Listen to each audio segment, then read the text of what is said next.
Hey guys, welcome back. JE Live. We are going to be talking about the NFC West today. I feel like, we're at the point, we've gone past 9 games so far in the season. Getting to it's weird because there's 17 games now in the season. So we have kind of the halfway point, so to speak.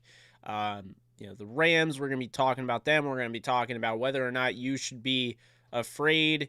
If you are a Rams fan, you should be afraid of the fact that Russell Wilson's back. What to make of the 49ers, what to make of the Cardinals. So we'll go through it all. Be sure to subscribe, like, and comment if you enjoy this video in any way. And in addition to that, if you're on YouTube, be sure to hit the, obviously the thumbs up button. But another button, you're going to see it's like a bell icon. Hit that bell icon. You'll get access anytime I drop anything. You're going to get a update notification as soon as it drops. So that's all I have to say about that. Welcome in. I already see that Mark has donated. Really do appreciate you donating, Mark. We'll read your comment first, and we'll get to everyone else's.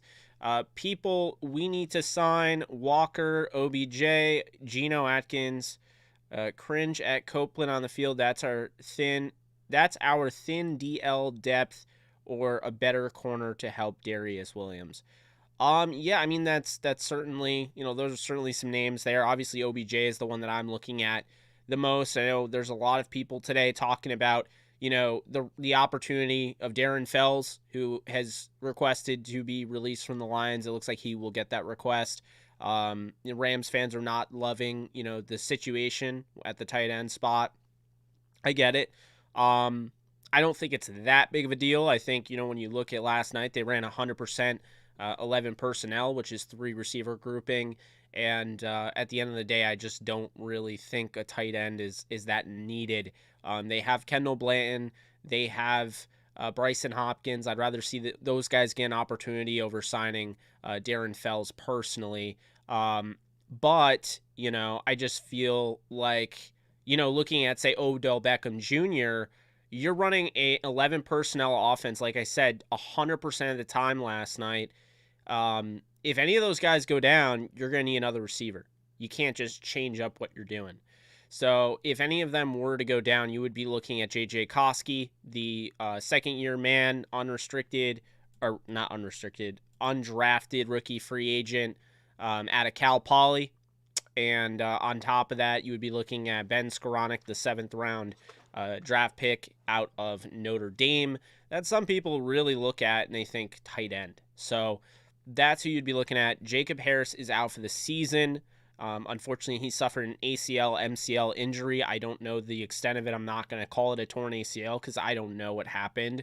And we're in that portion of the season where it doesn't have to be a torn ACL to be done for the year. That's the scary thing. We're getting now into week 10 here. And sometimes you have an injury that maybe you get week 1, you can come back from. It's week 10 now. You're getting to the point where, you might not be able to come back from that injury this season. And so we are getting into that realm of possibility. So with that being said, Jacob Harris being out, Tutu Atwell being out, Deshaun Jackson now being with the Raiders, there is an opportunity for Odell, and I can't stress that enough. I think, Odell, I can't stress that enough. I think Odell makes a ton of sense for the Rams. And honestly, it would be great to just get him involved in the offense. If they have to rotate him with Van, I think that makes perfect sense. But that's where we're at right now. We'll see tomorrow. Odell Beckham Jr., if he clears waivers at 4 p.m. Eastern time, we'll find out. And then if he clears waivers, he's a free agent and free to sign with whoever for the first time in his entire career. He was drafted 12th overall by the New York Giants. He signed an extension shortly after they traded him away to the Cleveland Browns, as he said, quote unquote, basically feeling like they traded him to Cleveland to die. And now Cleveland is finally moving on from him. So interesting stuff there. The reason I want to have this type of show tonight, and I understand there's a lot going on, right? There's a game going on. I understand not everybody's going to watch. That's fine.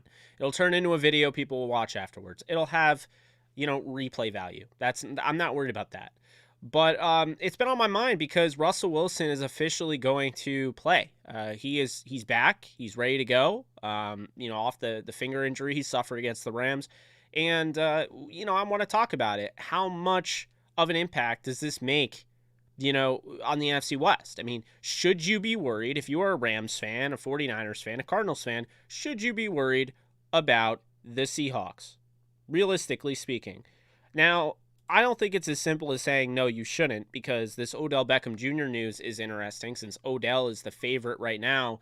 The Seahawks are the favorite right now for the Odell sweepstakes, so to speak. But, looking at it, I mean, I'm sitting here thinking, Seattle's 3-5, okay? Seattle has games against the Packers, the Cardinals, Washington, the Niners, the Texans, the Rams, the Bears, the Lions, the Cardinals. If you look at this, they have to play the Cardinals twice. So if they were to beat the Cardinals one of those times or both of those times, that'd be huge. They play the Rams again. That'll be very important for them. But they have the Texans, the Bears, Washington. Those are 3 wins, or they should be 3 wins there, potentially. And then you're looking, okay, so they're 3-5. You have those 3 wins, then they're 6-5. What happens with the Packers? Aaron Rodgers will likely be back, but without practice. I mean, there's a chance he doesn't play because he can't practice all week. He's not eligible to come back until Saturday. So, I think realistically, Russell Wilson being back once again gives the Seahawks life, especially in a weaker, in my opinion, top-heavy NFC. There's no doubt. You have the Rams, you have the Cardinals, you have the Dallas Cowboys, you have the Packers, all these teams that are top-heavy, Tampa Bay, but it doesn't have the depth, so to speak, of an AFC, where you're looking at 3 teams that have a 5-4 record, all 3 of them that are tied, and they wouldn't even make the playoffs today because of that. That is how depth-filled the AFC is. But when you look at the NFC, they don't have that. So a team like Seattle has life because of that. And so they could get going. And if they were to somehow take down Green Bay at Lambeau and they play against Arizona, Kyler Murray's still about a week or 2, maybe even 3 away from being fully healthy. Who knows? And Seattle could get things going because if they beat the Packers and say they upset the Cardinals, they'd have Washington. Then they'd have the Niners, who don't particularly look all that great early on. Things like that. So Seattle's an interesting team, especially if they go out and they get OBJ. I'm not super high on Seattle. Personally, I don't think they're that great of a football team. But I think with Russell Wilson, we've kind of known they haven't been that great. Russell Wilson has carried that team year in and year out since the Legion of Boom broke up. That has been his mantra. That has been his thing. And he's done it. But can he do it again? That is the question. I'm very interested to see. That game is much, in my opinion, must-watch TV at Lambeau Field. Potentially Aaron Rodgers coming back, potentially Russell Wilson against him. Huge game. And keep that in mind, if they lose that game, they're now 3-6 going to face Arizona with the potential where they have to play like their season's on the line at that point. So something to mention there. Now, let's discuss the Cardinals. And we'll get to the Niners and Rams, but let's discuss the Cardinals. So the Cardinals, okay, they're 8-1. They're coming off a very impressive win in which Kyler Murray was out. AJ Green was on the COVID list. You had DeAndre Hopkins out. You lost Chase Edmonds within the first point of the game. And all of a sudden, you're starting to find yourself and find a new identity. And I'll tell you right now, the most dangerous thing about the Cardinals is number 6, James Conner. James Conner they're using him the way the Rams use Todd Gurley. Whether people realize it or not, that is what they're doing. They're using James Conner the way the Rams used Todd Gurley in 2017 and 18. It is obvious. That is what's happening. Todd Gurley, automatic in the red zone, automatic at the goal line. But what made Todd Gurley so dynamic is his pass-catching ability out of the backfield. And you saw yesterday, Colt McCoy dumping it off to James Conner. That was some scary stuff. And it really made me think, are the Cardinals going to, get stopped at any point? Because if they're not losing to the Niners, without Kyler Murray and Hopkins and I mean, Watt's out for the season. I mean, Chase Edmonds going down early on in the game. I mean, that's saying something. They battled back. They gained a ton of respect for me. I already was pretty high on them coming into this game, but that was a huge win. Shout out to Colt McCoy, by the way. This guy was drafted the same draft as Sam Bradford in 2010. Colt McCoy has never really been a true starter. He started early on in his career with the Browns. That didn't work out. He's been a journeyman backup for the most part.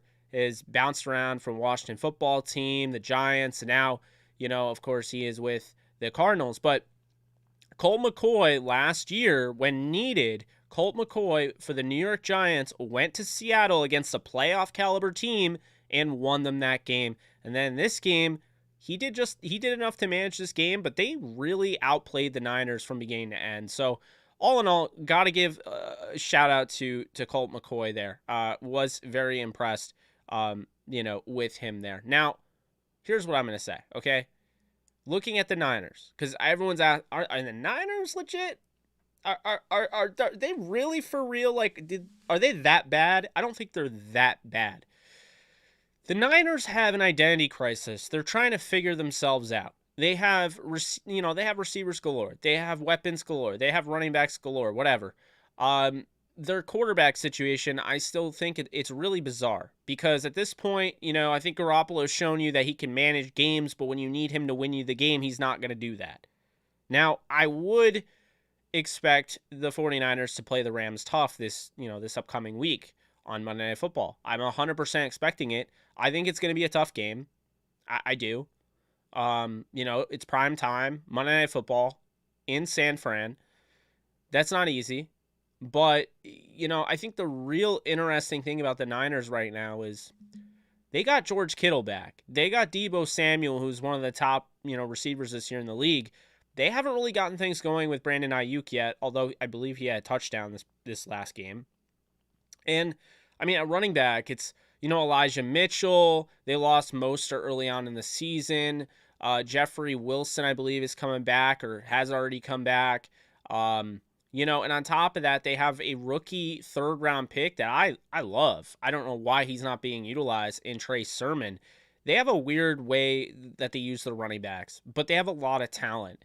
The big issue for the Niners is going to be how they bounce back from, not the loss, from the injury that Mike McGlinchey, the right tackle, suffered. He is out for the season, okay? So Mike McGlinchey being out could be a significant issue. And going against the Rams this week, going against potentially, whether it's Von Miller or, it's Leonard Floyd, that is not going to be good for the Niners. That's not going to be good at all. And so that could end up being a problem for the Niners. The Niners are desperately trying to cling on to something here. And look, the Seahawks, we talked about them 3-5. The Niners right now, they are 3-5 as well. And then so far, they've allowed the most points in the division. They have scored the fewest points. They're 3-1 on the road. They're actually 0-4 at home. This is not the first time I've seen this, though. Surprisingly enough, I've seen this out of the 5-4 7th seed Patriots because they look really good on the road. They're completely different at home. I don't know what goes into that. I don't know why that keeps happening to teams, why they struggle so much at home. But that's what we've been seeing. And obviously, partially that goes to who you're playing. Sometimes, it just came out to be you're playing against tougher teams on the road or tougher teams at home, easier teams on the road, fine. But that's just odd. 0-4. And I'm sure they were kind of hoping the Rams would win this game against the Titans last night, not having to go up against a pissed-off Rams team, a team that knows that they really blew it on, in front of everybody. So we'll see. But, I think when you look at that game, you look at the Niners and the Rams, that's a huge game for the Niners. The Rams have to shut them down now. You want to start eliminating teams in your division.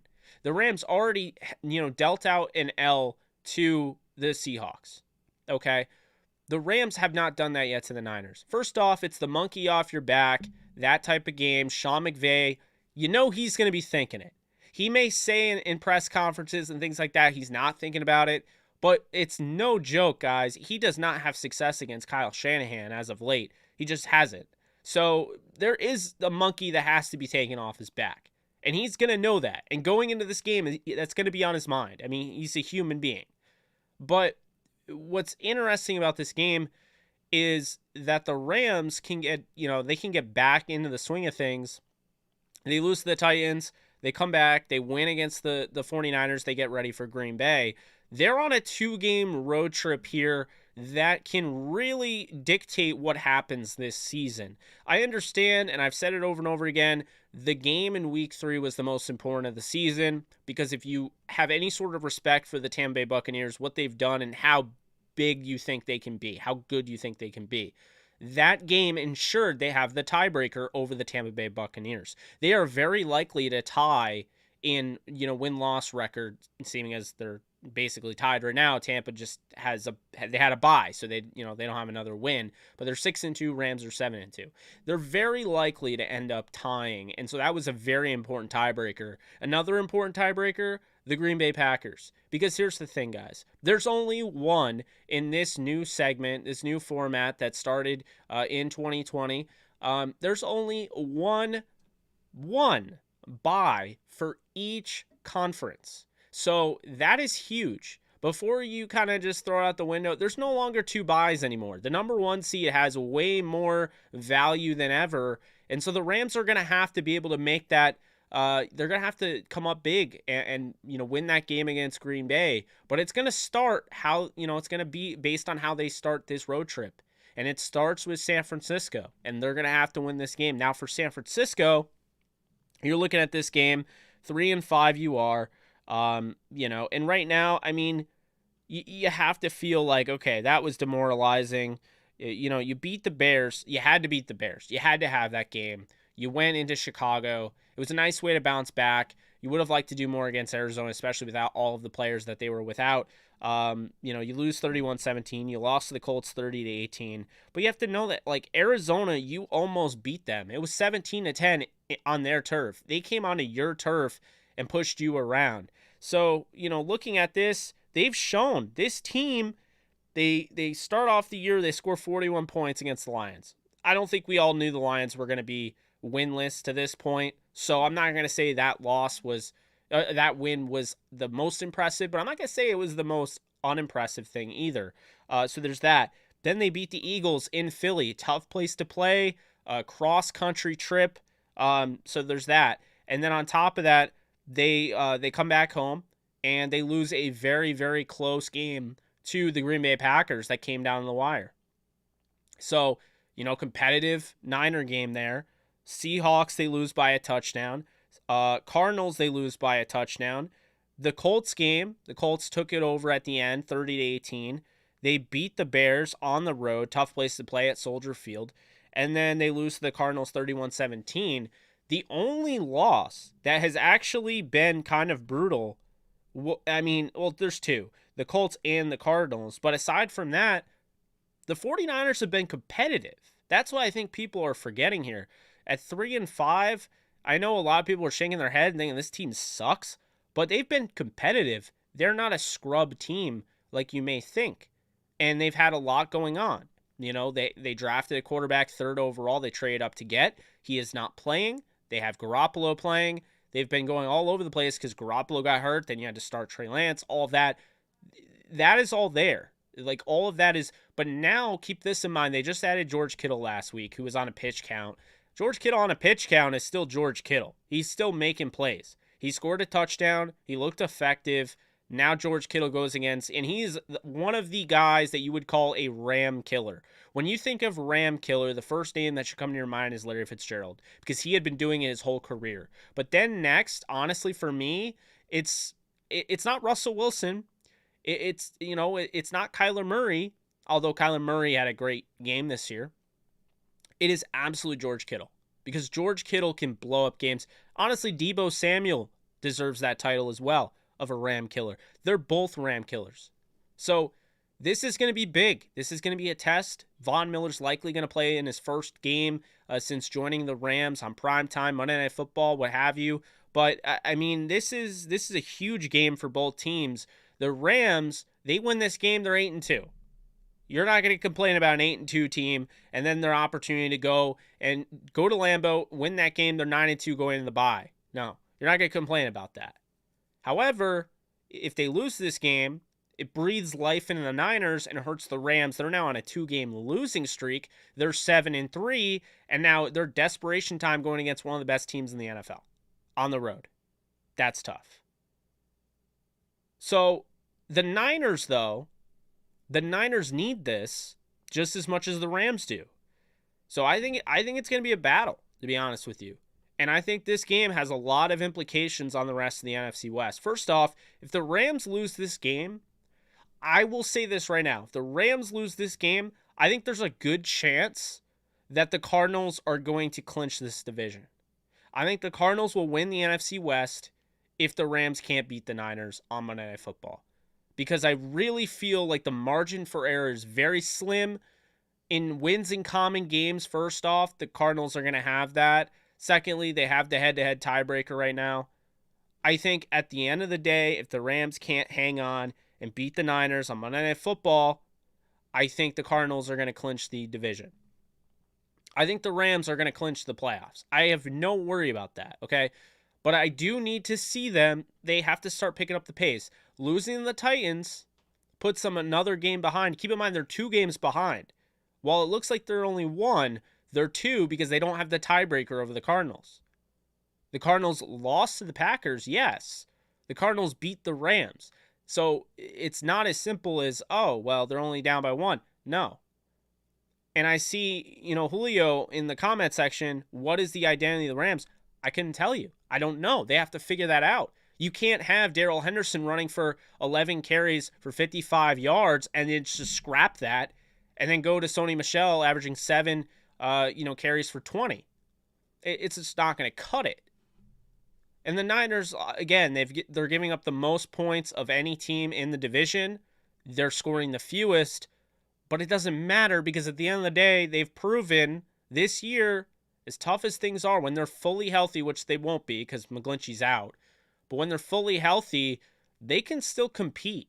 And that Packers game should be a reminder to you guys at home, going against a very good team in Green Bay on prime time. This could be a very similar occurrence. This could be a very similar outcome to what happened with the Rams. What happens with the Rams, this upcoming Monday Night Football game. So I'm very curious to see how that goes down for sure. I mean, I 100% think at the end of the day, this game means a lot more than just another game on the schedule. Because if Sean McVay can get this monkey off his back, I think it's really going to help him mentally. And I think it's going to help the Rams. And, just you have to keep pace. If you want to win this division, you have to keep pace. And I think, obviously, the Tampa Bay Buccaneers showed us last year you can be the 5th seed and win the Super Bowl. But do you want to be the 5th seed? Do you want to have to go to Jerry World in the first round of the playoffs? Do you want to have to go to Lambeau? Do you want to have to go to Arizona? No, you don't. Do you want to have to go to Tampa? No. You don't want to be the 5th seed. Absolutely not. You do not want to be the 5th seed. You want that 1 seed. I have no doubt if the Rams take over the NFC West, they beat Arizona, they keep doing their thing, they're going to win the conference. They're going to be the number 1 seed. They have the tiebreaker over Tampa Bay. I think they have a chance to beat Green Bay. That would be another tiebreaker. They would have those tiebreakers. That's huge. But if they can't win that division, it doesn't matter. They can be the first team to have 2 losses or whatever and, not win the division and be the 5th seed. Imagine that. Not even host a playoff game. It's entirely possible. So, I think that's definitely something that needs to be discussed. And so looking at, going back to what we were talking about with Russell Wilson, are you concerned about the Seahawks? Do you think that they can make the playoffs? Do you think they can be a threat? At the end of the day, I'm undecided. It's early. What did we see? We saw the Cincinnati Bengals take over the AFC as the number 1 seed, and they've lost 2 straight to the Jets and the Browns. The Jets are hapless. They should not have lost to the Jets, but they did. The Jets earned it. Mike White played well. But then you look at the Browns game, they just got eviscerated by the Browns. They beat the Browns earlier in the year. So what do you make from this season? I think finally, this is not me hating on the Bengals, but I think we're starting to slowly but surely figure out who's for real and who's not. But it's going to take time for the NFC West that has 2 teams that are 3-5 that desperately need wins, and they're going against one of the, in the top tier teams. I mean, Seahawks are going against the Packers, and the 49ers are going against the Rams. So they're going up against 2 teams that have lost 2 games all season long. That's how we'll know. If they both get dominated, if, the Seahawks with Russell Wilson just cannot compete with the Packers, then, yeah, I'm not really going to be worried about it. 3-6 didn't look good against a true powerhouse team. Okay. Same with the Niners. I will say this. The Niners' McGlinchey injury is absolutely massive. I mean, that's, the quad injury. I mean, torn quadricep. I mean, he's out for the season. That is massive. So Tom Compton is likely going to play right tackle. I'm not going to even get into it because I don't want to offend anyone. Tom Compton's not very good. I'm not even just saying that he's just not that. No. That's going to be brutal. Whether it's Von Miller, whether it's Floyd, that could be brutal. So, that's a serious loss for the Niners. What I'm curious about, will the Niners continue going with Jimmy Garoppolo? Will Jimmy Garoppolo stay healthy, which is something he has shown he can't do? That remains to be seen. But, I mean, guys, when you look at what they have, Elijah Mitchell, Hasty, Wilson, looking at, his name just totally escaped me.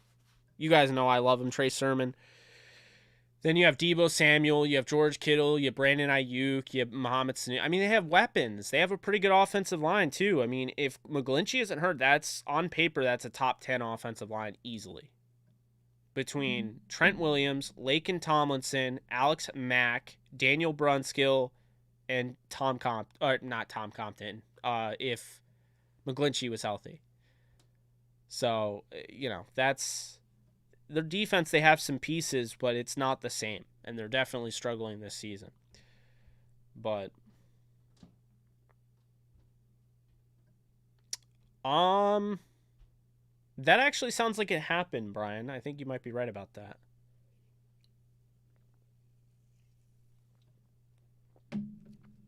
Yeah, I think you're right about that. That sounds familiar. We've been live for 30 minutes, huh? Damn. Coming soon. It's not active yet, but I did. I don't know if you guys noticed or saw on Twitter, but Downtown Rams and the Jake Ellenbogen channel is now going to be sponsored. Not this show, but moving forward, going to be sponsored by mybookie.ag. So I'm really excited to work with them. That will be coming soon. I'll get the promo code for signups and all of that, and we'll get you guys signed up. But that'll happen at a later date. So not tonight, but I'll get you the promo code when it comes. Yes, please hit the thumbs up button if you are enjoying this. Got 26 people. Let's see if we can get this up. I didn't expect this to blow up because I'm doing it during Monday Night Football. Like, I get that. I felt like going live. I wanted to talk a little bit about the NFC West. This isn't going to be super long either. I just, I like talking with you guys. I'm trying to keep this consistent live stream going because this is what I did when I really first started growing the channel. This is what I did going into the Matthew Stafford trade. I mean, I think at one point I was streaming 12 nights in a row, So the team gives me gray hair. All right, let's do some polls.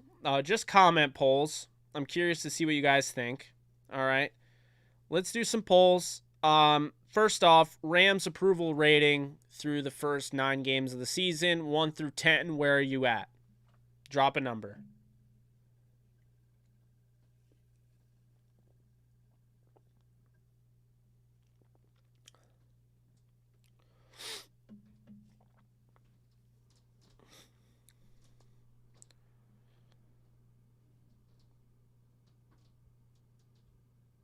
So we got a bunch of 7, 7, 8.5, 8, 8.5, 7, 7, 7, 8, 8, 7, 7. Don't get me wrong, I hate the 49ers. 8, 8, 8, 5.5. Thanks, Eric. Over on Facebook, I see 3, 8, 9. Jake, is there anybody we could go out and get to take SJD? He was killing it. Gilbert, I actually, over on Facebook, I actually really liked the job that Greg Gaines did. I really, the defense was not the issue last night. They played a hell of a game. 9, y'all are tripping. 11 out of 10. 8.5, 6.5, 5.5, 8, 8, 8, 10. 6.5 execution. Yeah, see, I like these approval rating polls because I like to see where everyone's at. For the most part, I'm going to put us at a 7.5. You know, that's where I kind of, the average of everyone that did an approval poll, I feel like it's like around a 7.5. And I think that's fair. At this point, you're 7-2. You're coming off a loss on Sunday Night Football that obviously skewed that. Was probably around an 8.5 before that. But you feel like this team could be better. You feel like last night, you expected more. And, furthermore, looking at the Titans, you saw their offense. You didn't see their offense moving the ball the way the Rams offense was moving the ball. And that kind of annoys you because you can see that the Rams are still moving the football. The offense had an opportunity. They just couldn't execute. And, I mean, obviously, abandoning the run didn't help either. But yeah, no, I like that. Okay, let's see, another poll. Let's do it. I'm trying to think. Let's see here.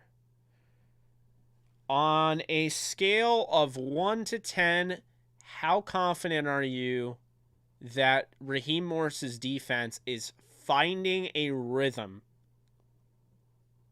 through 9 games of the season?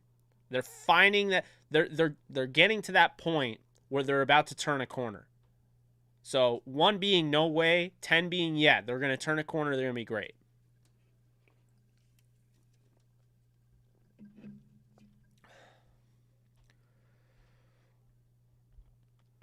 Okay. All right, you got a 10, some 9s, 8. There's some 8s, 9, 6.8. That's 1.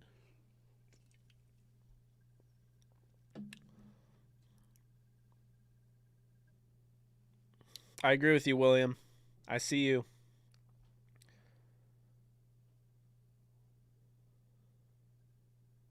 Seven, 7.4, 10. Eric Geller on Facebook has it at a 10. We got some 9s. I'm going to average us to an 8.5 based on what I'm seeing. I think it'll definitely be interesting with Von Miller, with the defense. I thought that looked really good, though, last night. I mean, all fronts. First off, Jordan Fuller. We're not talking about him enough because they lost. But I'm going to get into it because I think Jordan Fuller played a hell of a game, maybe one of his best games of his career. And they asked him to be one-on-one matched up with, I guess now we can call him the best receiver on the Titans since Julio Jones hasn't really worked out the way they thought he would. A.J. Brown. He was one-on-one with A.J. Brown multiple times. He caught 0 passes on Jordan Fuller. Fuller made some huge pass breakups, 2 of which came on a 3rd and long. I think Fuller really played one of his best games. I don't think we're talking about it enough because, simply put, they lost. But I think we need to do a better job talking about stuff like that. Or rather, I need to. Because if I'm going to be talking about this team, right? If I'm going to do these live streams, I'm going to need to talk about everything because we need to discuss everything. And I think that deserves mention. He played a good game. The defense played a good game, but I'm going to point out guys like that. How about Jalen Ramsey? Are you kidding me? Seriously? On that fake end around? The double reverse or whatever? He stopped that play? That is what I'm talking about. What corner in the league is stopping that play? You know? Like, what? Seriously. Darius Williams. He had himself a game as well. He played well. He was sharp. You know, I mean, the linebackers looked fine. A'Shawn Robinson had a good game. Really stepped up in the trenches. You know, Aaron Donald, I mean, he was a monster. Leonard Floyd. But also, you know, a guy that's not getting enough credit. A guy that I have been critical of. But he's had 2 of his best games of his career this year. Ogbonnaya Okoronkwo is playing very well. And here's why, okay? Terrell Lewis also isn't playing bad. Dante Dion, I thought, played pretty well. But I want to mention Okoronkwo because here's the thing. Okoronkwo, at the end of the day, he is not the fit for that defense. He is not the 6'6", 250-pound outside linebacker that they look for. He is not Lewis. He is not Floyd. He doesn't fit the mold of what they're looking for in the slightest. But it doesn't matter because I watched Okoronkwo disengaging blocks like it was his job, and he was damn good at it. He had a really good game. That's not the first time he's done that this year, and that was against a good team. So Okoronkwo, and don't get me wrong, Bobby Hart is terrible. I'm not even going to mince words. He is terrible, okay? But Okoronkwo was still making plays before Bobby Hart came in. So I got to give props to him. I got to give props to Jordan Fuller. You know, the guys that normally don't get enough credit. I think Robert Woods also, you know.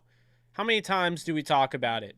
Some way or another, it always ends up we should trade Robert Woods, right? Someone always mentions it in the comment section. I love you guys, but for whatever reason, the fan base is very 50-50 on Robert Woods. People love him, and I don't think people hate him, but I think people want to trade him. I don't know why. They're obsessed with wanting to trade him. Robert Woods, first off, his ability after the catch is great. He's a great route runner. Yeah, we get all that.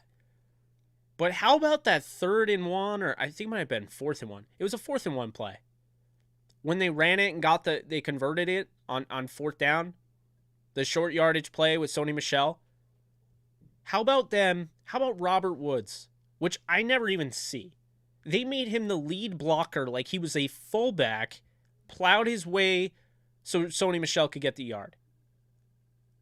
That's what it's like being a receiver in this offense. It's why Robert Woods is just different.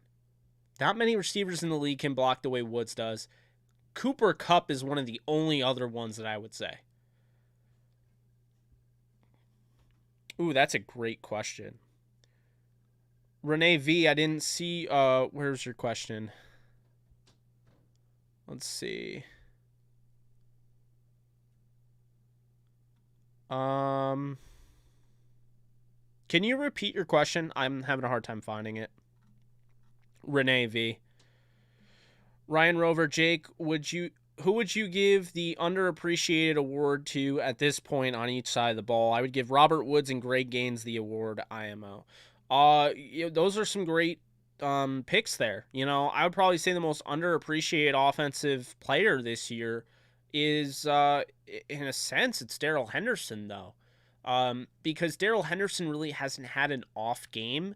Darrell Henderson has just stopped being used. And we're still hearing how he's not good enough. And, you know, the run game has to be better and all of that. I still see that on message boards, what have you. But Darrell Henderson is playing a hell of a season for what, you know, he's being asked to do. He creates his own yards. We can talk about how good this offensive line is on most days. But let's just look at a perfect example. You have Sony Michel, who's getting the same type of blocking as Darrell Henderson. Darrell Henderson is, you know, running for close to 5 yards per carry, while Sony Michel is averaging under 3 yards per carry. That's all you need to know. He's doing more with the same thing than the other guy is. because Darrell Henderson is better than a replacement level player like some believe he is. So I would say he is the underappreciated award for the offense. And I would also say his pass protecting is massive. He makes a huge difference. He is one of the best pass protecting running backs in football. Maybe the best. No one talks about it because they look at his stature and they're like, I'm just going to assume that guy doesn't know how to block. So, yeah. Couldn't tell you how many times people just look at a guy's stature and assume he can't block. It's kind of funny. But anyway, yeah, Darrell Henderson underappreciated on the offense. The defense, by the way, love this question, Ryan. Please ask more questions like this. Very thought-provoking. The defense, I'm going to say underappreciated. This one's tough. Could go multiple ways. I'm going to say it. I think it's Taylor Rapp, you know? Taylor Rapp has made some huge splash plays, and in that moment, everyone cheers, and they're like, yeah, Rapp's awesome. But for the most part, all season long, Rapp has been crapped on. Do you know why that is? Because Rapp, at the end of the day, is the one where if the play is broken, he has to come over and try to fix it. This, you know, and this is the thing. When you run the soft zone, and, you know, you have all these guys spread out all over the field and what have you, sometimes the guy that is chasing after the ball carrier, that wasn't the guy's assignment. He didn't blow his assignment. He's trying to keep the play alive. He's trying to make a play. So, you know, I think Taylor Rapp at the end of the day, obviously he could get a lot better in coverage. You know, and he'll probably have to. But find me a pseudo linebacker type of player the way Taylor Rapp plays who operates that well around the line of scrimmage. He's a good football player, and he doesn't get enough credit. So I would say Taylor Rapp, and I would say Darrell Henderson. Those are the underappreciated offensive and defensive players. Let's see. Ooh, Darrell is a good choice considering so many were unsure at the start of the season. Good points. Yeah, exactly. What's up, Nolan? Welcome in. We've been live for, 44 minutes? I think we'll be live for another 20 plus, I'd say.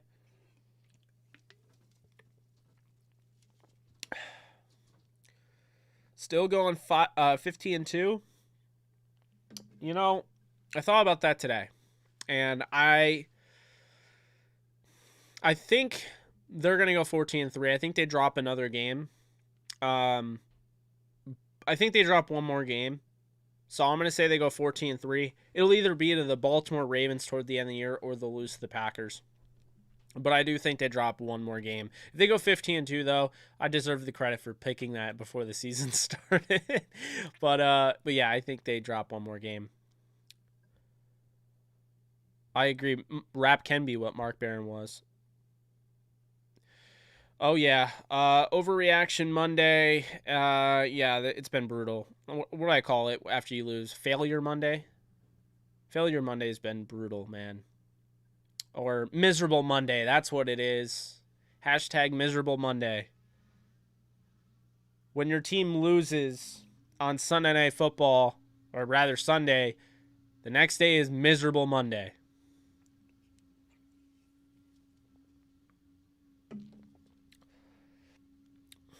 Mick Pass needs to run the ball more. That's something. Thanks, Eric. Thanks for stopping by, man.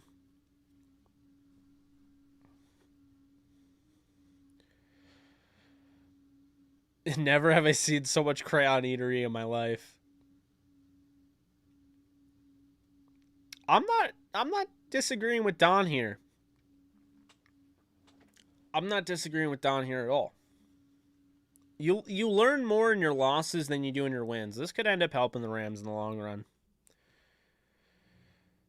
Miserable Monday, Reality Monday, Failure Monday. Either way, it's not a fun Monday. It's not Victory Monday. Is there a player you can think of that isn't being utilized to the best of their abilities given the offensive and defensive scheme at the halfway point in the season? Another great question, Ryan. Yes, player on the offensive side will start off. I'll do both. I think you did. Yeah, you did say both. So the offensive side, I'm going to say that's not being utilized or wasn't being utilized. Now he can't be utilized because he's out for the freaking season. Pisses me off. Is Jacob Harris. Look, I understand he's raw. I understand he played soccer 2 years ago. I get that. To not use Jacob Harris, though, in the red zone at least once this season was a head scratcher to me. So to not get him involved when you were, up big and you put in your backups, to have him just out there running routes meaninglessly was a head scratcher to me. They did not use Jacob Harris enough, and it really pissed me off. And it pisses me off that his season ends on a stupid freaking punt. A punt that literally was a fair catch, and he tore his ACL potentially. I don't know, it's an ACL-MCL injury, but he got it because he was trying to avoid a penalty. God, I hate that. And you know what? Because I feel like just ranting real quick. I'm not going to go too long. You know damn well if he didn't do that, that signal, and they returned that, and they made that play, or if he forced the fumble, there would have been a flag thrown. It was a meaningless play. It's why returns are pointless to me.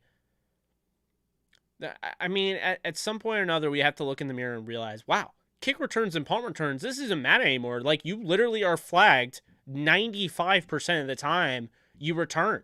Why do they even keep it? Now you have a player, Jacob Harris's caliber getting hurt on a meaningless freaking play. I hate that so much. I hate that shit. I really do. It really pisses me off that happened. Jacob Harris in his rookie season didn't even get a chance to see a reception thrown his way, fourth round pick. And now he's got besides the fact that these reps are so meaningful, whether they're special teams or not, to generate confidence, despite all of that, he's out for the season. And on top of that, he now has to rehab from that injury. Those aren't injuries you want to have early on in your career. It absolutely sucks. And it's on a meaningless play in a game they lost. Hate it. I hate it. But that is what I would say, Ryan. That's a player I would have loved to see involved more, utilize his abilities, get him comfortable, get him the reps. Really annoyed that they didn't get him going on the offensive side. On the defensive side, I'm going to say straight up, I wish they could have gotten Chris Garrett more involved. I think now it's too late. Jameer Jones played last night a little bit. You have Okoronkwo playing the way he's playing. You have Terrell Lewis. And on top of that, now you're getting Von Miller. Chris Garrett will be lucky if he even sees the field even next year, because Von Miller, I think, is going to be back. I think, obviously, Terrell Lewis is there for the foreseeable future. And there's a potential they bring back Okoronkwo if they want to have, a really dynamic rotation. So, yeah, I think not getting Chris Harris involved also is kind of frustrating.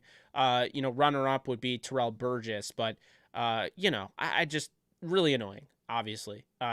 Way more annoying with Jacob Harris. Way more annoying. I'm still so pissed by that, but I might throw a curveball and say in some of those fourth and short that Hecker could use way more fake punts. Nothing about our special teams resonates with our past 15 years of being great on special teams.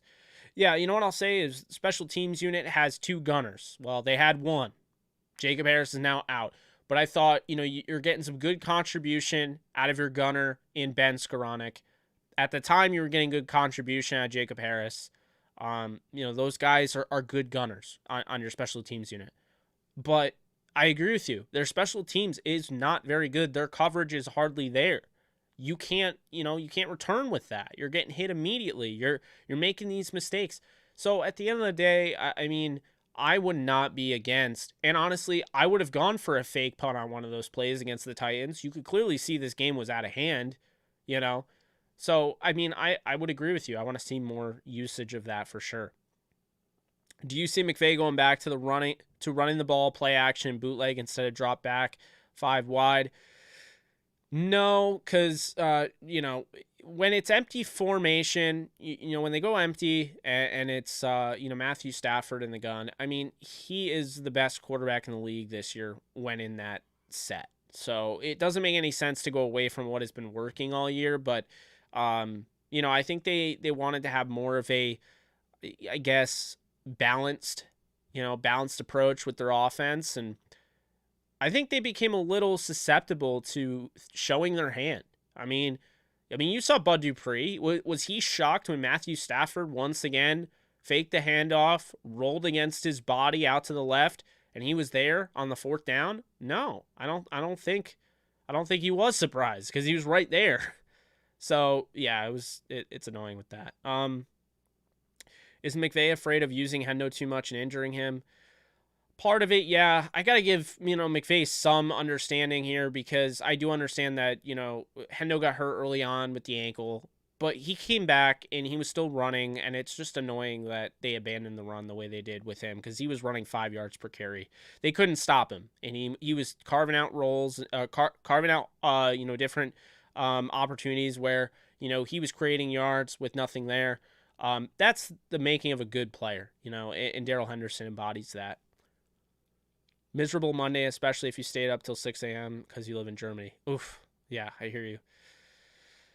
Imagine the Rams defense from last night, but with our offense the first 9 weeks. Yeah, I mean, that's the hope. They get back on that. I have a feeling that Morris is waiting for Von Miller to come so he can adjust the secondary and linebackers.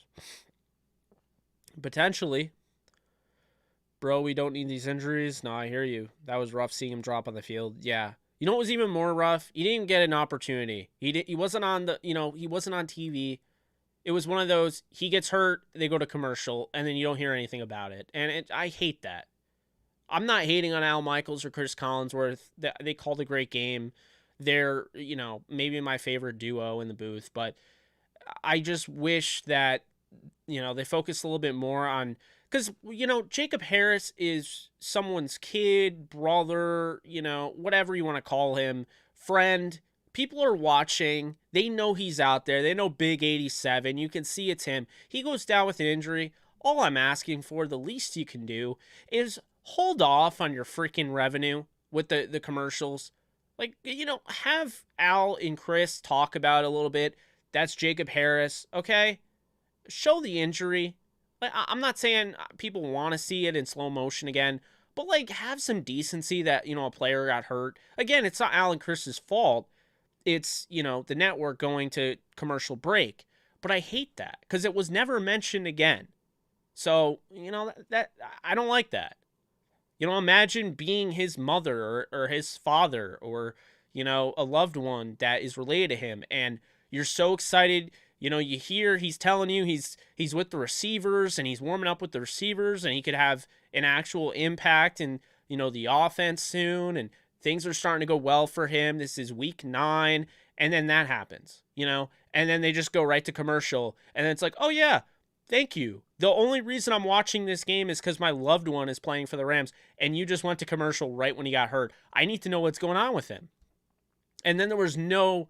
you didn't know until today what happened to Jacob Harris. They didn't even talk about it in the media presser. So they just got to do a better job with that, at the end of the day. I mean, that's how I look at it. I don't look at it like I need to know what happened to Jacob Harris. I think of it more so his family, We don't focus enough on the human element of it. There wasn't an update at all, like you're saying, Nolan.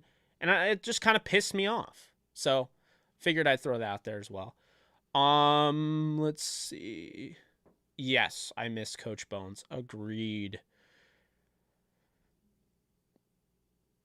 Joe, I get that. I think, Sean McVay is great in areas and, has to get better in other areas. And he's still a young coach. He'll figure it out, hopefully. But, I feel like I am too hard on him. But it's only because I feel like it should, at some point, it's going to click where Sean McVay is by far the best coach in the league, and it's unanimous. But he's not there yet. And I want him to be there, but he's not there. He's just not. Because those games, the best coaches in the league, the best coach in the league, unanimously, would have been able to come back and win that game. That was not a huge deficit. 18 points is a lot, but it's not huge to the point where you can't come back in this league.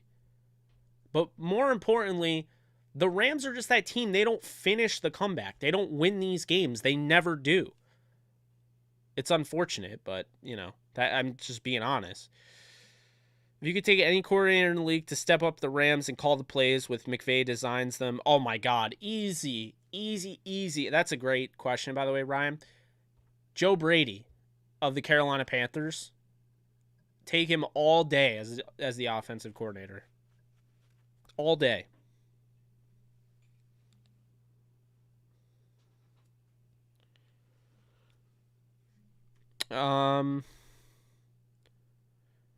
I agree. You know, you're hard on Sean McVay because, you know, at the end of the day, you know what his potential is. No, I absolutely agree, Ryan. Ryan's speaking facts today. Not like you normally don't, but, you know, you're all out today. You're in full force. Ryan's the one-man rock band tonight with these thought-provoking questions.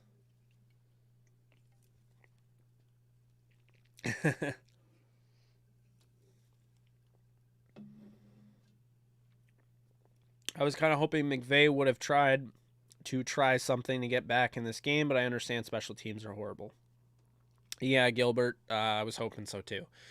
It didn't feel like a win. It didn't feel like they were going to come back. You know, it sucks, but it never felt like they were going to come back. It felt like they were doomed from the, you know, once what's his face took it back for the touchdown, Byard. I was like, all right, this is one of those games. You know, this just didn't feel like a win. I guess that's a good thing. How you at least know, don't get your hopes up because you just, with Sean McVay, you just know when you're going to win and when you're going to lose. I mean, the Rams very rarely win a game that, you know, they're losing like that. They had every opportunity. We won't talk about, you know, a touchdown being called back. Like I'll say, with the Higbee touchdown, at the end of the day, you know, you want to call that back. That needs to be freaking conclusive, man. And there was not conclusive evidence to overturn that. Is it potential? Is there a potential that he stepped out? Absolutely. Absolutely. I'm not even 100% sure he was fully in, okay? But it has to be conclusive. Now, if the call on the field was that it was not a touchdown, if that was the original call, and they didn't overturn it, fine. That's the call on the field. But once they got the call on the field as a touchdown, that made it very hard to overturn. The fact they overturned that was not cool. That was not conclusive. You had one angle that really made it look like, okay, he could be out. But if you're saying he could be, that's not conclusive enough to overturn that. It's just not, simply put. But, yeah, you had that. You had, you know, going for it on fourth down, the horrible fourth down call. Oh, my God, that was bad. Fourth and short, too. Like, you didn't have to get cute with that. You had the defense was great, but, you know, Leonard Floyd has to be more disciplined at, you know, containing Ryan Tannehill running on fourth down like that. Them going for that, man, if they stop him there, that's the thing. If the Rams stop him there, if they shut down Ryan Tannehill, it's a completely different game we're talking about. You know, not to mention the defense, despite everything against them, despite the fact their offense didn't show up and the officiating was awful, they got a 3rd down and 10, which they actually got they were down 21-9 with about 7 minutes to go. They got the stop. It should have been a punt, but of course you had the roughing the passer on Aaron Donald that gifted them, because then there was another roughing the passer, gifted them a touchdown that drive. I mean, it's funny because obviously you got to give the Titans credit, and I do. But, you know, this idea that they had no chance of winning that game, that's what infuriates me, is that the Rams should have won this game. Did they deserve it? No, but they actually had every opportunity to. Like you said, Nolan, a lot of just self-inflicted wounds. I mean, that's really what it came down to, you know?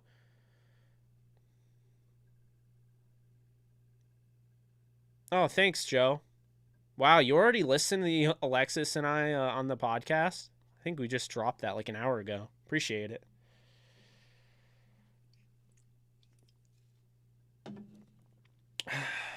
Yeah. Which specific personnel packages do you think we succeed with the most but use the least?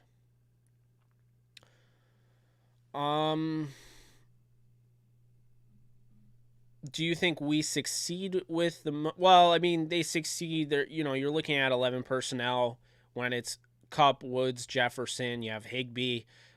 That you're going to succeed the most with that. That's what they do the best. I think when you have Henderson out wide and you have Matthew Stafford, empty formation, statistically speaking, that would be the best set that they run. Personnel grouping and all of that's the best. That, as far as statistics show, when the Rams have Darrell Henderson out wide with Tyler Higbee, Van Jefferson, Cooper Kupp, and Robert Woods, that is when they're doing the most damage.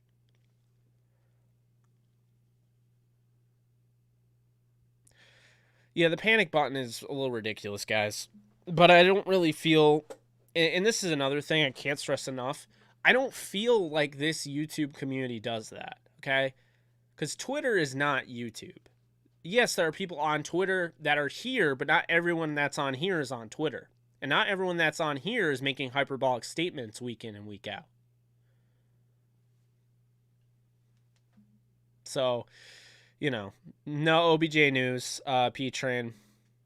The Browns are annoying, and they waited until today to waive him, so we have to find out tomorrow if he gets claimed by 4 p.m. I wouldn't even rule it out if the Rams could do it, if they just claimed him outright.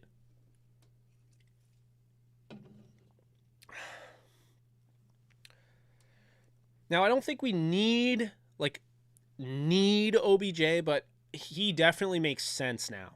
There's some sort of necessity because of the depth, the lack thereof, that he could make sense.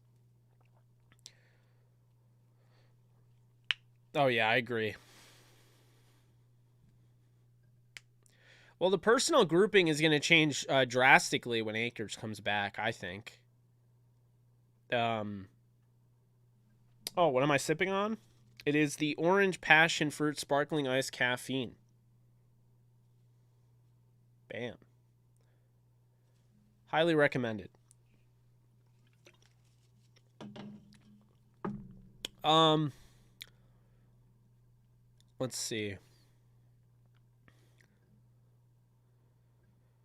Man, they're annoying. Seattle's annoying, man. If they get OBJ, I'm going to be a little pissed off.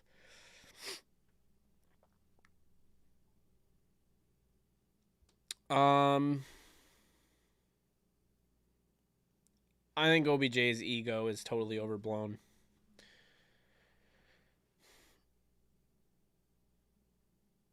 He's not necessarily going to be wide receiver 4, though, because I think him and Van would split. He gets going in this offense, and then eventually down the stretch, you're looking at a wide receiver 3. Or you go 4 wide. You could do that. They run empty so much. OBJ would be replacing Henderson, if anything.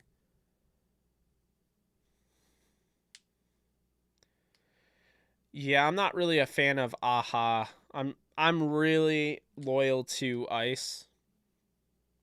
Sparkling ice, so, that's why I'm always drinking it. Sparkling ice, caffeine, or water.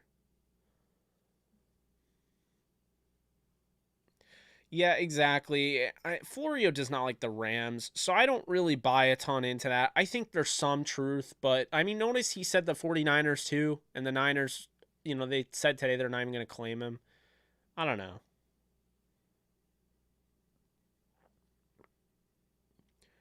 Do I think McVay listens to the opinion of his coaches? Or is he stubborn? I'm sure he listens to them to a degree, yes. I used to drink Red Bull back when Red Bull kind of unofficially, like, it was weird. Like, they unofficially sponsored DTR. Like, they sent me a Dre Fogue jersey, or not jersey, a Dre Fogue shirt. back when Jared Goff had that deal with Red Bull, and so they'd send me all this stuff, and then I never heard from him again when Jared Goff left the Rams. Obviously, it makes sense, but yeah, I missed that. That was cool. And honestly, like, it sucks. I wish Jared Goff worked out. I have no issue with him. I liked him. I'm rooting for him with the Lions. I root for the Lions. I think it's just, I get so annoyed when people try to compare those two, because it's just like, you can't compare Stafford and Goff. You just can't. It's not even comparable. And also, you have to keep this in mind.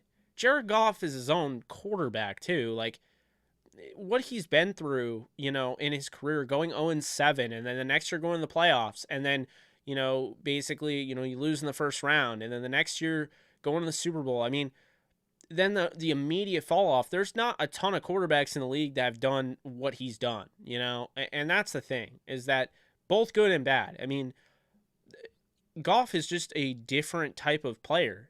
There's not really anyone you can compare him to, because no one truly fits the bill. Because I've heard people like, well, Cam Newton's, fall from grace. Yeah, but Cam Newton won the MVP, went to the Super Bowl. Yes, he lost, but he was injured. Like, that's the thing. Injuries hurt Cam Newton. Jared Goff is a different story, because Jared Goff doesn't get hurt. Jared Goff plays like every game. That's one thing that you cannot knock about Jared Goff, is how strong he is, his toughness. He doesn't miss games. So it's just odd how, like, his play just took a nosedive. Obviously, I think it's very confidence-driven, confidence-based, but it's definitely an odd situation altogether, and I don't think you can compare it, So it's just so tiresome, like, every single loss there's only been 2 this year, but are we going to keep comparing? Well, JG would have won that game for us. No.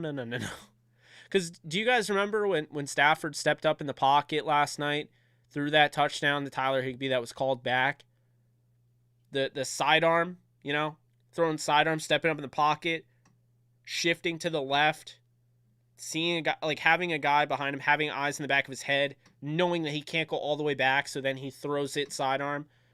You do realize that Goff would have been strip sacked on that play if he tried that, because he would have gotten hit from behind. He doesn't throw sidearm, he throws over the top.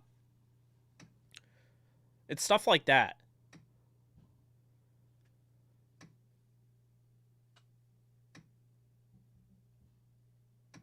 Well, and an interesting thing, my friend Brent Lancaster on Twitter, he mentioned something interesting that I think, makes a lot of sense. Matthew Stafford has been playing for a team that has, struggled to win a lot of games. And in those games, they've struggled to gain leads, and they've played from behind. And he's used to having to play hero ball, quote unquote. And so, he was making the argument that, like, for instance, when he's going down in the end zone, his first thought is, I can't take this sack, trying to make something happen, And I kind of understood with what he's saying. He's basically saying that because what he did with the Lions and how he always had to play hero ball, that is what he's used to. And he has to learn to play, to live to play another down. And I do understand. I think that makes a lot of sense. I think it was a great way to put it. I just wanted to give a shout out to, Brent Ramcaster. I believe that's his @ on Twitter. You should definitely go follow him.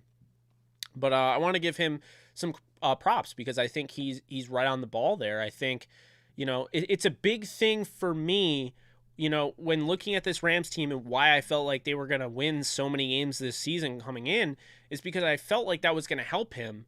But I didn't think about how it could hurt him, because Stafford has always been down in his career. They're always down going to halftime. You go now to a team where Sean McVay is 42-0 at this point. I think it's 42. Might have been 41. 42 whatever and 0 at halftime. When leading at halftime, that's how many games he's won, and he's lost 0. And I just kind of felt like, well, that combination mixed with the fact that, Stafford can win you games that he's behind in. And on top of that, now he's just playing. If he's playing with a lead, he's going to be super dangerous because his interceptions happen in games where he's trying to do too much. You know, and he's kind of, his back is against the wall and they're down by 14, 17, 20, you know, those type of games. But I didn't really think about how even in games where they're not out of reach and whatnot, how that could still affect him, because in those situations, he's still like, oh, he's got to play the hero ball, you know? So I think it makes sense. And I agree with that point from Brent. Guys, make sure you thumbs this thing up. We have 40 people. I'd love to get it over 100 if we could. You know, we have 79 people in here right now. But really appreciate it if you can give it a thumbs up, a like on YouTube and Facebook as well.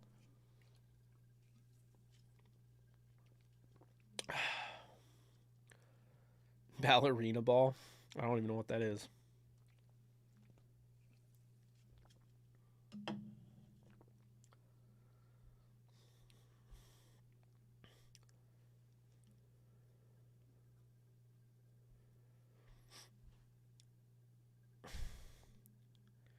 See, the weird thing is, Julian Sniper, as well, I understand what you're saying there. You know, I think Goff he is wired. He does have that dog, because if you look back at, you know, California, I mean, I was higher on Wentz, but watching those games, I didn't just watch when he was good. I wanted to see Jared Goff at his worst. I wanted to see how he could bounce back. That season at Cal, when they went 1-11, and he just was constantly laying on the ground after every play, constantly getting smacked. He kept getting up, and he came back. He got it fixed. He won. You know, I feel like he does have that dog. That's the thing that sucks, is I feel like it's misleading, because you're like, well, he hasn't gotten any better, you know, and he's regressing. Those were signs that he doesn't have the dog mentality. I think he does, but in a different way.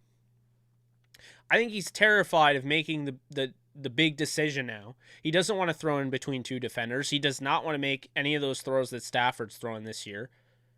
But I do feel like even if he's getting clobbered left and right, I feel like he's not afraid of those type of hits. He's not afraid of the pressure. You know, that is the dog mentality in him, but it's a different type.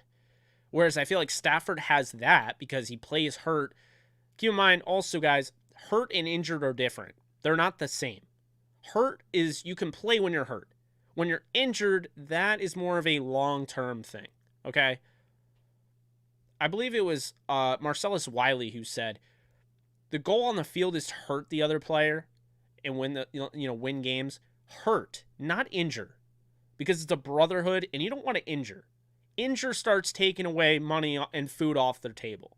When you hurt, that's just in a game. Like bumps and bruises, banged up, that's not injury. That's getting hurt. Let's not forget that every single player in football gets hurt. They may never miss a game, but you want to tell me guys aren't hurt? They don't have bruises? You get a cut, you get it, you get a Band-Aid on it. They play through that. They play through that. I mean, that's what I'm talking about. So, it's that whole thing. I just think at the end of the day, Stafford, he's got the dog mentality that Goff has in the pocket, not afraid to get hit. He's not rattled. He doesn't run away. He's not Sam Bradford. He doesn't go down. He gets hit. He's not afraid. But he's also got the second dog element to him where he's not afraid to make any throw on the field. He truly is fearless. Jared Goff is fearless in the pocket. Jared Goff is not fearless throwing down the field. But Matthew Stafford is fearless when it comes to all nuances in a game for a quarterback. You know who else is like that? Tom Brady. You know who else is like that? Aaron Rodgers. That is what's separating Jared Goff from getting to that level. That's what separates Justin Herbert, Joe Burrow, Patrick Mahomes. Those guys aren't afraid. Gunslingers are going to gunsling. It's going to happen. The guys that are afraid in the pocket. See, here's the thing. Okay? Talking about guys that have the dog mentality in both aspects, both the pocket and then throwing the football down the field. You have Stafford, you have Brady, you have Rodgers, you have Mahomes, you have Herbert, you have Burrow. Who else do you have? Ben Roethlisberger's a prime example. That dude does not care how much he's getting hit. He doesn't care who's in his way. He's trying to throw the ball downfield. He's not scared of it. Dak Prescott. Okay? So who else? Jalen Hurts? No. Jalen Hurts still has that panic in the pocket. He's still wired in the pocket. I think he has more of a dog mentality throwing down the field than people realize. You know who's very similar to Jared Goff that no one wants to admit? Baker Mayfield. Baker Mayfield and Jared Goff are like the same. They're like the same player, except Baker Mayfield can actually run. I'd actually, real quick, I'd like to compare them. I would like to compare Jared Goff versus Baker Mayfield, because I feel like when I watch Baker Mayfield, I'm watching a guy that just doesn't have that it factor. You know? And I liked him initially, don't get me wrong. I'm not a hater of Baker Mayfield's, but this is what I'm talking, like with OBJ, like everyone's taking Baker's side.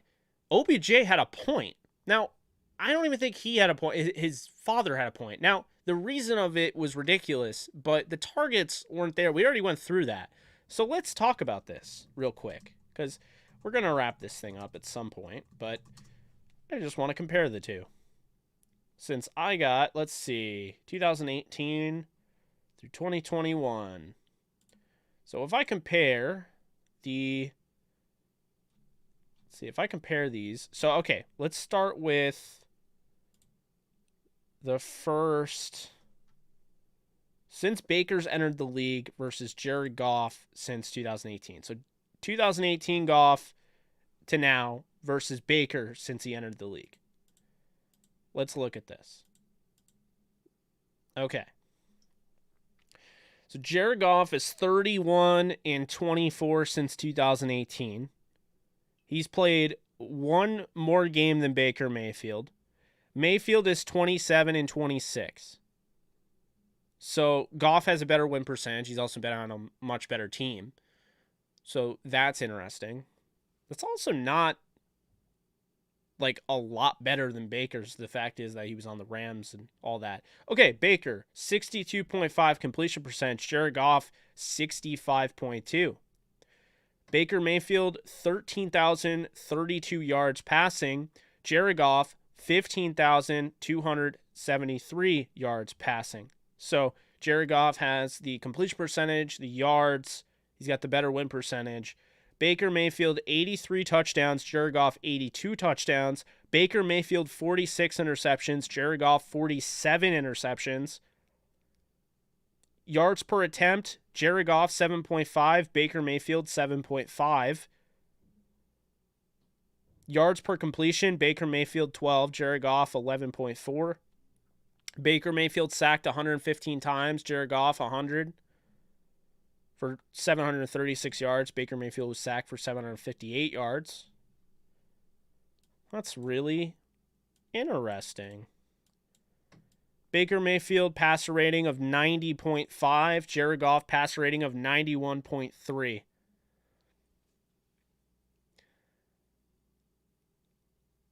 I'm not saying that not saying that Baker Mayfield is 100% Jared Goff carbon copy.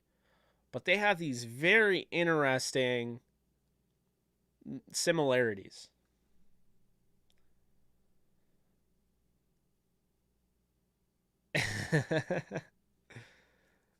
Yeah, no, I think it's a closer comparison than you would think. But let's make this less about Jared Goff, because maybe this isn't really fair to Baker Mayfield, because we're talking about Jared Goff. The 4 seasons we're picking 2018 starting since he came in the league. How about we just do the first 4 seasons of Goff's career? Why don't we just do that? So 2016 through 2019, and when you do that, Baker Mayfield, let's look here. So you got Jared Goff. You have 87 touchdowns, 42 interceptions. Baker Mayfield, 83 touchdowns, 46 interceptions. You have a 62.4 completion percentage. So Jared Goff had a 62.4. Baker Mayfield had a 62.5. Let's see here. 14,219 yards for Jared Goff. This is 2016 through 2019. Baker Mayfield had 13,032 passing yards. So the passer rating for Jared Goff is 91.9. Passer rating for Baker Mayfield's 90.5. You know, it is very interesting how similar these stats are. Jared Goff played 54 games. Baker played 54 games. Jared Goff went 33 and 21, where Baker went 27 and 26. So, I mean, you're factoring in his rookie year. So Jared Goff went 0-7. Baker had his best season, arguably, or one of his best seasons his rookie year. I think the similarities are there. You know, and I think, like, it's why I feel I'm not trying to hate on Baker, so to speak. But when, like, you know, you constantly have people taking his side over Odell Beckham Jr., Baker doesn't have that dog where he will throw it down the field, okay? That's not what I'm saying, because Jared Goff will not throw down the field the way Baker is this year or has been, because Baker will throw the deep ball. But, you know, I think at the end of the day, what it comes down to is Baker Mayfield. Wait, are you serious, Mark? I didn't see that.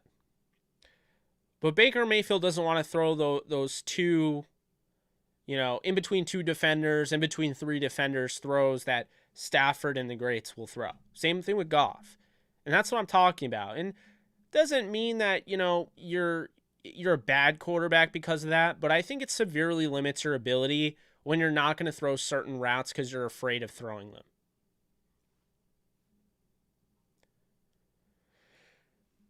Kirk Cousins, I don't think has that issue, but I can compare Kirk Cousins. Let's compare Kirk Cousins.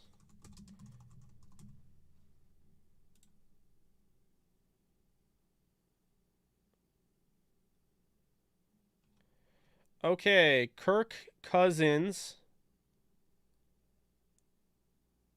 Are we doing the last 4 years? I guess we can. 2018 through 2021. So, let's see here. Kirk Cousins. 55 games he's played to Baker's 54.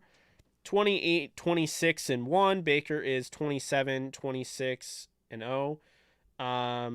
Kirk Cousins, 68.9 completion percentage to Baker's 62.5. 107 passing touchdowns by Kirk Cousins, 31 interceptions. Baker Mayfield, 83 and 46. He has 14,306 passing yards. Baker has 13,032 passing yards. And the passer rating for Baker's 90.5. Kirk Cousins has a 103.6 passer rating over the last 4 years. They're not really similar. I think Kirk Cousins has some sort of... He's underrated to an extent. I believe Kirk Cousins is a little underrated. Not going to lie. But, you know. Mark, thank you so much for donating. I forgot to mention that. I really do appreciate that. Did Pete Carroll actually say that, though? Because I know some people were talking about it sounded like he might. But, I mean...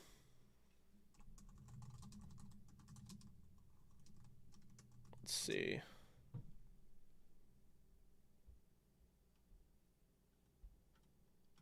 I'm trying to find if...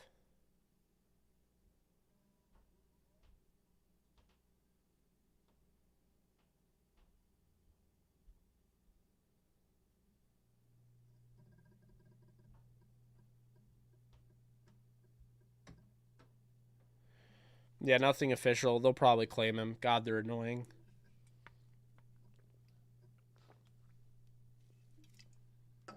Well,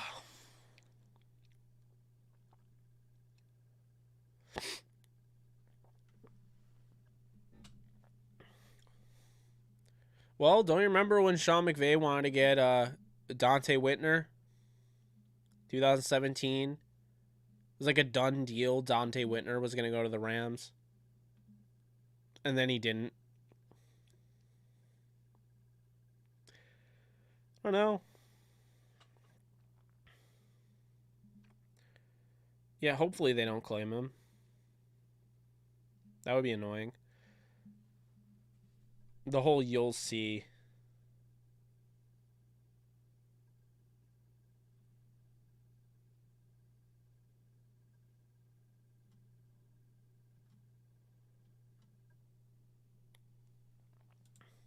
When people say he's going to the Saints, like, you do realize, like, there's nobody there to throw him the football.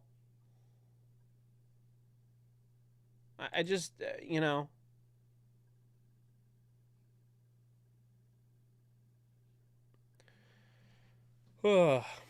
Guys, do me a favor if you haven't already. Be sure to like this. Hit the thumbs up for me on this video. Really do appreciate it. You know, be sure to, you know, hit the subscribe. I think I'm going to call it a night because we're getting about the hour and 30 mark. Let's just see if we can get these likes up before I head out of here. You know, and share this around. If you enjoyed it, I'm sure another Rams fan will probably enjoy it. We talked a decent amount, I thought a pretty good amount, about the Rams. If in case you are joining now, sorry, you know, it does look like I'm going to end up missing you, so to speak. But I'll be back tomorrow. As soon as we know where Odell Beckham Jr. is going, I think I'm going to do a live stream just about Odell. If he goes to the Rams, then it'll be, you know, it'll be a Rams-centric, but I'll do an Odell one, you know, if he ends up going there. Adrian Peterson wearing number 8 was weird. Happy for Adrian Peterson to be in the league. He's, you know, worth it. He is good enough. And, I mean, the Rams theoretically last night found out that they could have just signed Adrian Peterson, not given up assets for Sony Michel, but I won't get it too much into that. Jose, I just saw you're tuning in. It would be nice to get OBJ. I don't know why the Seahawks are wanting to claim him. They have receivers. It would be completely idiotic on their end. I don't think it'd be idiotic on their end, but I do think it'd be idiotic on his end when, you know, if you're trying to, you know, go to a team that is a contender. I mean, I don't think Seattle's as good as they were last year, and they lost in the first round last year at home. So I don't know, but I do think that's going to do it. Again, please be sure to thumbs this up, and I'll see you guys soon. You guys take care. Be good people.